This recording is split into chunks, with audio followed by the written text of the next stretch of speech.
ॐ तव कथामृतं तप्तजीवनं कविभिरीडितं कल्मषापहं श्रवणमङ्गलं श्रीमदाततं भुवि गृह्णन्ति ये भूरिदा जनाः। শ্রীযুক্ত সুরেন্দ্রের বাগানে মহোৎসব 1884 15ই জুন। কিয়ৎক্ষণ পরে শ্রীযুক্ত মণিলাল মল্লিক ঠাকুরকে বলিতেছেন, মহাশয়, এই বেলা দক্ষিণেশ্বরে যাত্রা করুন। আজ সেখানে কেশব সেনের মা ও বাড়ির মেয়েরা আপনাকে দর্শন করতে যাবেন। তাঁরা আপনাকে না দেখতে পেলে হয়তো দুঃখিত হয়ে ফিরে আসবেন। কয় মাস হইল কেশব স্বর্গারোহণ করিয়াছেন। তাই তাঁহার বৃদ্ধা মাতা ঠাকুরানী, পরিবার ও বাড়ির অন্যান্য মেয়েরা ঠাকুরকে দর্শন করিতে যাইবেন। শ্রী রামকৃষ্ণ মণি মল্লিকের প্রতি। রোশবাপু, একে আমার ঘুমটুম হয় নাই, তাড়াতাড়ি করতে পারি না। তারা গেছে, তা আর কি করব?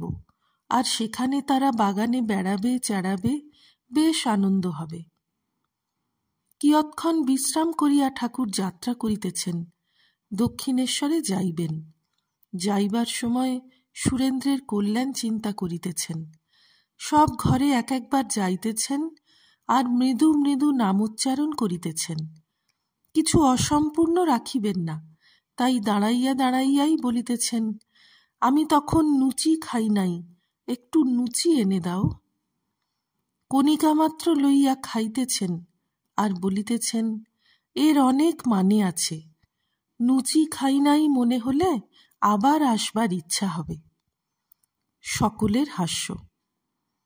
মণি মল্লিক সহাস্যে, বেশ তো, আমরাও আসতাম। ভক্তেরা সকলে হাসিতেছেন। ঠাকুর শ্রী রামকৃষ্ণ দক্ষিণেশ্বর মন্দিরে সুরেন্দ্র, ভবনাথ, রাখাল, লাটু, মাস্টার, অধর প্রভৃতি ভক্ত সঙ্গে। প্রথম পরিচ্ছেদ। ঠাকুর শ্রী রামকৃষ্ণ দক্ষিণেশ্বর মন্দিরে নিজের ঘরে ভক্ত সঙ্গে বসিয়া আছেন। সন্ধ্যা হইয়াছে, তাই জগন্মাতার নাম ও চিন্তা করিতেছেন। ঘরে রাখাল, অধর, মাস্টার আরও দু একজন ভক্ত আছেন। আজ শুক্রবার, 7ই আষাঢ়, জ্যৈষ্ঠ কৃষ্ণা দ্বাদশী, 20শে জুন 1884। 5 দিন পরে রথযাত্রা হইবে। কিয়ৎক্ষণ পরে ঠাকুর বাড়িতে আরতি আরম্ভ হইল। অধর আরতি দেখিতে গেলেন। ঠাকুর মনির সহিত কথা কহিতেছেন ও আনন্দে মনির শিক্ষার জন্য ভক্তদের গল্প করিতেছেন। শ্রী রামকৃষ্ণ, আচ্ছা, বাবুরামের কি পড়বার ইচ্ছা আছে? বাবুরামকে বললাম, তুই লোকশিক্ষার জন্য পড়। সীতার উদ্ধারের পর বিভীষণ রাজ্য করতে রাজি হল না। রাম বললেন, তুমি মূর্খদের শিক্ষার জন্য রাজ্য করো, না হলে তারা বলবে বিভীষণ রামের সেবা করেছে, তার কি লাভ হলো? রাজ্য লাভ দেখলে খুশি হবে। তোমায় বলি, সেদিন দেখলাম বাবুরাম, ভবনাথ আর হরিশ, এদের প্রকৃতি ভাব। বাবুরামকে দেখলাম দেবী মূর্তি, গলায় হার, সখী সঙ্গে। ও স্বপ্নে কি পেয়েছে, ওর দেহ শুদ্ধ, একটু কিছু করলেই ওর হয়ে যাবে। কি যেন দেহরক্ষার অসুবিধা হচ্ছে, ও এসে থাকলে ভালো হয়। এদের স্বভাব সব একরকম হয়ে যাচ্ছে, নোটও চড়েই রয়েছে, ক্রমে লীন হবার জো।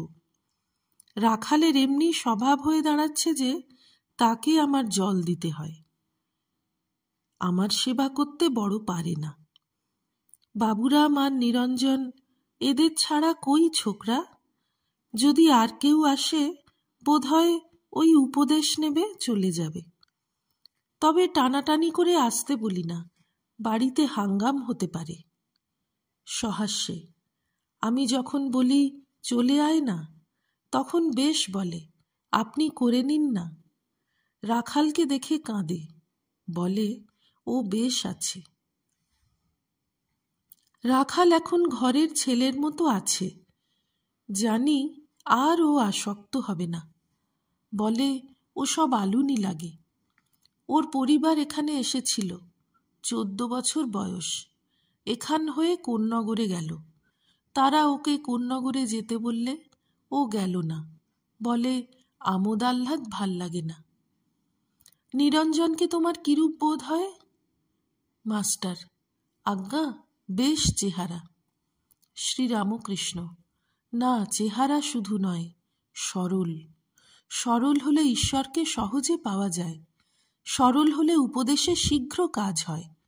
পাট করা জমি, কাঁকর কিছু নাই, বীজ পড়লেই গাছ হয় আর শীঘ্র ফল হয়।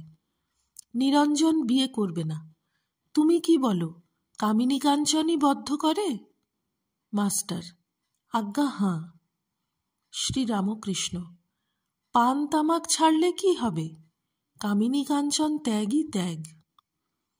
ভাবে দেখলাম, যদিও চাকরি করছে, ওকে কোনো দোষ স্পর্শ করে নাই। মার জন্য কর্ম করে, ওতে দোষ নাই। তোমার কর্ম যা করো এতে দোষ নাই, এ ভালো কাজ। কেরানি জেলে গেল, বদ্ধ হলো, বেড়ি পড়লে আবার মুক্ত হলো। মুক্ত হওয়ার পর সে কি ধেই ধেই করে নাচবে? সে আবার কেরানিগিরিই করে। তোমার উপায়ের ইচ্ছা নাই। ওদের খাওয়ানো পরানো, তারা তা না হলে কোথায় যাবে? মণি: কেউ নেয় তো ছাড়া যায়। শ্রীরামকৃষ্ণ: তা বই কি, এখন এও করো ও করো। মণি: সব ত্যাগ করতে পারা ভাগ্য। শ্রীরামকৃষ্ণ: তা বই কি, তবে যেমন সংস্কার। তোমার একটু কর্ম বাকি আছে, সেটুকু হয়ে গেলেই শান্তি, তখন তোমায় ছেড়ে দেবে। হাসপাতালে নাম লেখালে সহজে ছাড়ে না, সম্পূর্ণ সারলে তবে ছাড়ে। ভক্ত এখানে যারা আসে, 2 থাক। 1 থাক বলছে আমায় উদ্ধার করো, হে ঈশ্বর। আর 1 থাক, তারা অন্তরঙ্গ, তারাও কথা বলে না। তাদের 2টি জিনিস জানলেই হলো, প্রথম আমি কে, তারপর তারা কে, আমার সঙ্গে সম্বন্ধ কি। তুমি এই শেষ থাকের। তা না হলে এত সব করে। ভবনাথ বাবুরাম এদের প্রকৃতি ভাব। হরিশ মেয়ের কাপড় পরে শোয়ে। বাবুরাম বলেছে ওই ভাবটা ভালো লাগে, তবেই মিলল। ভবনাথেরও ওই ভাব। নরেন্দ্র, রাখাল, নিরঞ্জন এদের বেটা ছেলের ভাব। আচ্ছা, হাত ভাঙার মানেটা কি? আগে একবার ভাবাবস্থায় দাঁত ভেঙে গিয়েছিল, এবার ভাবাবস্থায় হাত ভাঙল। মণি চুপ করিয়া আছেন দেখিয়া ঠাকুর নিজেই বলিতেছেন, হাত ভেঙেছে সব অহংকার নির্মূল করবার জন্য। এখন আর ভিতরে আমি খুঁজে পাচ্ছি না। খুঁজতে গিয়ে দেখি তিনি রয়েছেন। অহংকার একেবারে না গেলে তাকে পাবার জো নাই। চাতকের দেখো মাটিতে বাসা, কিন্তু কত উপরে উঠে। আচ্ছা, কাপ্তেন বলে মাছ খাও বলে তোমার সিদ্ধাই হয় নাই। একবার গা কাঁপে, পাছে ওইসব শক্তি এসে পড়ে। এখন যদি সিদ্ধাই হয়, এখানে ডাক্তারখানা হাসপাতাল হয়ে পড়বে। লোকে এসে বলবে আমার অসুখ ভালো করে দাও। সিদ্ধাই কি ভালো? মাস্টার: আজ্ঞে না। আপনি তো বলেছেন অষ্টসিদ্ধির মধ্যে একটি থাকলে ভগবানকে পাওয়া যায় না। শ্রীরামকৃষ্ণ: ঠিক বলেছ। যারা হীন বুদ্ধি তারাই সিদ্ধাই চায়। যে লোক বড় মানুষের কাছে কিছু চেয়ে ফেলে, সে আর খাতির পায় না। সে লোককে এক গাড়িতে চড়তে দেয় না, আর যদি চড়তে দেয় তো কাছে বসতে দেয় না।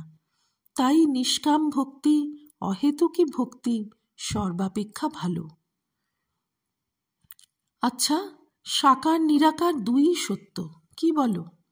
নিরাকারে মন অনেকক্ষণ রাখা যায় না, তাই ভক্তের জন্য সাকার। কাপ্তেন বেশ বলে, পাখি উপরে খুব উঠে যখন শ্রান্ত হয়, তখন আবার ডালে এসে বিশ্রাম করে। নিরাকারের পর সাকার। তোমার আড্ডাটায় একবার যেতে হবে। ভাবে দেখলাম অধরের বাড়ি, সুরেন্দ্রের বাড়ি, বলরামের বাড়ি, এসব আমার আড্ডা। কিন্তু ওরা এখানে না এলে আমার ইষ্টাপত্তি নাই। মাস্টার: আজ্ঞা, তা কেন হবে? সুখবোধ হলেই দুঃখ। আপনি সুখ দুঃখের অতীত। শ্রীরামকৃষ্ণ: হাঁ, আর আমি দেখছি বাজিকর আর বাজিকরের খেলা। বাজিকরই সত্য, তাঁর খেলা সব অনিত্য, স্বপ্নের মতো। যখন চণ্ডী শুনতাম তখন ওইটি বোধ হয়েছিল। এই শুম্ভ নিশুম্ভের জন্ম হলো, আবার কিছুক্ষণ পরে শুনলাম বিনাশ হয়ে গেল। মাস্টার: আজ্ঞা, আমি কাল নাই গঙ্গাধরের সঙ্গে জাহাজে করে যাচ্ছিলাম। জাহাজের ধাক্কা লেগে এক নৌকা লোক 20-25 জন ডুবে গেল। স্টিমারের তরঙ্গের ফেনার মতো জলে মিশিয়ে গেল। ওম নিরঞ্জনম নিত্যমনন্তরূপং ভক্তানুকম্পাধৃতবিগ্রহং বৈ ঈশাবতারং পরমেশমিড্যম তং রামকৃষ্ণং শিরসা নমামঃ। শ্রীরামকৃষ্ণার্পণমস্তু।